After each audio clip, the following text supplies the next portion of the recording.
মাত্র কয়েকদিনের মধ্যে হয়তো গাজাবাসী পৃথিবীর মানচিত্র থেকে মুছে যাবে।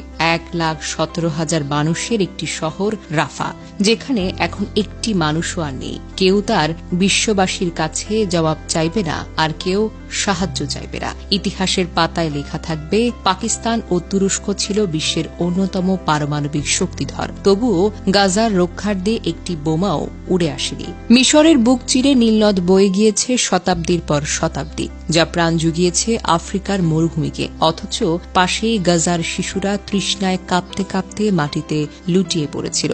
সৌদি আরব আমিরাত ছিল তেলের সাগর, তেলের সাগরে ভেসে থাকা বিলাসী সাম্রাজ্য। কিন্তু গাজার অ্যাম্বুলেন্সগুলো পেট্রোল না পেয়ে রাস্তায় দাঁড়িয়েছিল নিঃশব্দে, নিরুপায়। নীরবতা যেন তাদের একমাত্র আর্তনাদ।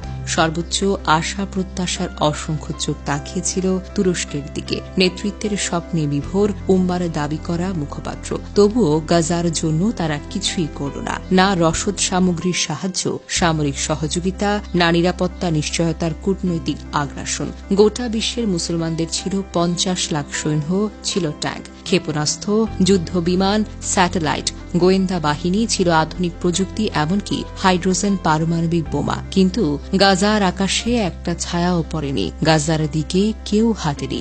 সবকিছু থাকবে ইতিহাসে। গাজার মতোই কাশ্মীর, উইঘুর, রোহিঙ্গা সহ বিভিন্ন প্রান্তে জুলুমাতের অন্ধকারে থাকা মুসলমানদের কথা। তবে সবচেয়ে করুণভাবে লেখা থাকবে, তারা চুপ ছিল, সবাই নীরব ছিল।